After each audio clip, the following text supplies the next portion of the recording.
ఇలా దిశలా వెలిగిపోయింది. ఒక అడ్వర్టైజ్మెంట్ వేసుకురు ఇల్లే. ఇగో తెలంగాణ భూభారతి భూమిపై హక్కుల రికార్డు చట్టం 2024 అంటూ కొత్త ఆర్ఓఆర్ చట్టం రైతులకు చుట్టం, తప్పుల తడగగా మారి రైతుల ఉసురు తీసిన ధరణి వ్యవస్థ పూర్తి ప్రక్షాళన అంటూ ఇగో ప్రక్షాళన ఎట్లా చేస్తున్నారో ఒక్కసారి, ఇది ఇంపార్టెంట్ పాయింటే. సరే, ఇది అడ్వర్టైజ్మెంట్ అయినప్పటికీ ఇందులో ఉన్నటువంటి విషయం మనం ఒకసారి తెలుసుకోవాలి. ఈ భూధార్ అంటే ఏంటిదంటే, ఇందాక నేను చెప్పినట్టు ప్రతి మనిషికి ఆధార్ లాగా ప్రతి భూకమతానికి కూడా ప్రత్యేక సంఖ్యతో కూడిన భూధార్. ప్రతి మనిషికి ఎట్లయితే ఉన్నదో అట్లా భూ కమతానికి సంబంధించి సర్వేలకు సంబంధించి ఒక్కొక్క భూమికి వాళ్ళ డేటాతోని ఒక్కొక్క యూనిక్ ఐడెంటిఫికేషన్ నెంబర్ ఇస్తారట. సో గ్రామ స్థాయిలోనే రెవెన్యూ సేవలు, గ్రామానికో రెవెన్యూ అధికారితో అందుబాటులోకి రెవెన్యూ సేవలు గతంలో కేసీఆర్ తీసేసిన దాన్ని మళ్ళీ తీసుకొచ్చేసారు.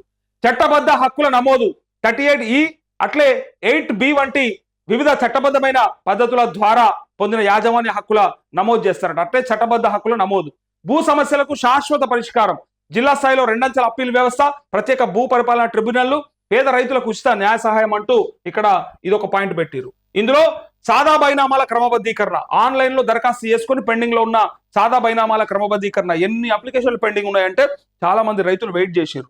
సో దాంట్లో ఆప్షన్ లేకపోవడం వల్ల నష్టపోయినటువంటి రైతులకు ఇది లాభం అవుతుండొచ్చు. కానీ ఇందులో ఉన్నటువంటి లోటుపాట్లు ఏంటనేది మనకు అతి త్వరలో తెలుస్తాయి. సో ఒక పకడ్బందీగా మ్యూటేషన్, సరైన విచారణతో రిజిస్ట్రేషన్ జరిగిన వెంటనే మ్యూటేషన్ అప్పీల్కు అవకాశం, వివాదాలు డబుల్ రిజిస్ట్రేషన్ లేకుండా మ్యూటేషన్ తో పాటుగా మ్యాప్ అంటూ మ్యాపింగ్ చేస్తారట. సో వివాదాలు ఉండకుండా, కాంట్రవర్సీలు రాకుండా, ఎట్టి పరిస్థితుల్లో దాంట్లో ఇష్యూస్ లేకుండా ఇక్కడ డబుల్ రిజిస్ట్రేషన్ లిటిగేషన్ లేకుండా చేస్తారట. సో భూ రికార్డుల సవరణ, డిజిటల్ ల్యాండ్ రికార్డుల సవరణ, పార్ట్ బి కేసులపై నిర్ణయానికి అవకాశం, భూ హక్కుల కల్పన, గ్రామ కంఠం ఆబాదులకు కూడా హక్కుల రికార్డు అంటూ ఇక రేవంత్ రెడ్డిది బొమ్మ వేసుకొని నేనున్నా అని చెప్పి అభయహస్తం ఇస్తున్నట్టుగా ఇక్కడ చెప్పిండు. ఆనాడు కేసీఆర్ తీసుకొచ్చినటువంటి ధరణిని తీసుకుపోయి బంగాళాఖాతం లేస్తామని చెప్పి అందులో ఉన్నటువంటి ఆల్మోస్ట్ అన్ని అంశాలను ఉపయోగించుకొని ఇంకా కొన్ని అంశాలను ఎక్స్టెండ్ చేసి ఇక మేము ఏదో తీసుకొచ్చేసినాం, మేము తీసుకురావడం వల్ల అందరూ మచ్చిగైపోయారని చెప్పడానికి ప్రయత్నం చేసి పెద్దగా పండుగ లెక్క ఒక ఇట్లా వేసుకున్నారు. ఇక ఎట్లా వేసుకున్నారు చూసిరు కదా, ఎంత పెద్ద అడ్వర్టైజ్మెంట్ వేసుకుని చూసిరా. వీళ్ళు చేసేది జిర్రంతా గింతంతా, దాన్ని మొత్తం ఏదో మారిపోయినట్టుగా, తెలంగాణ ప్రజల సమస్యలన్నీ తొలగిపోయినట్టుగా, రైతులందరినీ ఇలా ఉద్ధరించినట్టుగా, గతంలో అసలు ఏమి చేయనట్టుగా, దాని ద్వారా కంప్లీట్ గా నష్టపోయినట్టుగా. నష్టం జరిగింది, కానీ నష్టం ఎంత, దానివల్ల లాభం ఎంత?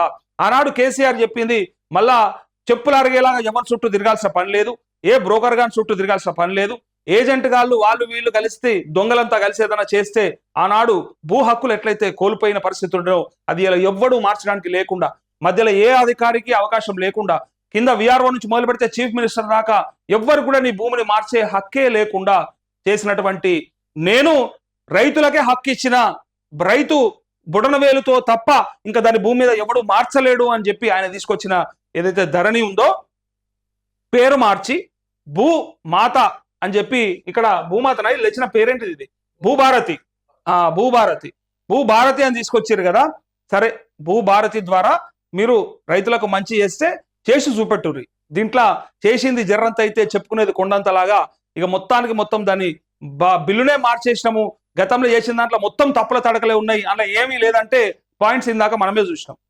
కొన్ని ఖచ్చితంగా వస్తాయి, అప్డేట్స్ అనేది రాకుండా ఉంటాయా? మనం మొన్న ఎప్పుడో 10 ఏళ్ల కింద ఉన్న ఫోనో లేకపోతే 5 ఏళ్ల కింద ఉన్న ఫోనో ఇలా వాడుతున్న ఫోన్కి సంబంధం ఉన్నదా? టెక్నాలజీ మారినట్టుగా, ఆన్లైన్లో అప్డేట్స్ చేంజ్ అయినట్టుగా మనకు దీంట్లో కూడా కొత్త కొత్త అనుమానాలు వస్తాయి, కొత్త కొత్త ఇష్యూస్ రేజ్ అయితే ఏదైనా ఒక కొత్త పథకం తీసుకొచ్చినప్పుడు ఎట్టి పరిస్థితుల్లో గదే జరుగుతుంది. ఆనాడు రైతు బంధు తీసుకొస్తే కూడా గిట్నే జరిగింది. రైతు బంధు తీసుకొచ్చినాడు ఎవరికి ఎందుకు ఊకోవాలి, అందరికీ వేద్దామని చెప్పి వేయడం వల్ల చాలా మంది రైతుల నుంచి వ్యతిరేకత వచ్చింది. అక్కడక్కడ వినపడ్డది కూడా, అరే ఎక్కువ భూమి ఉన్నోనికి ఎక్కువ పైసలు పోతా ఉన్నాయి, ఇది ప్రజాధనం వృధానే కదా అని చెప్పి ఆనాడు చెప్పారు. తర్వాత ఇలా అది సీలింగ్ వచ్చింది. ఇలా చర్చ కూడా ఉన్నది అసెంబ్లీలో, ఎన్ని ఎకరాలకు ఇస్తారనేది ఇలా క్లారిటీ మనకి.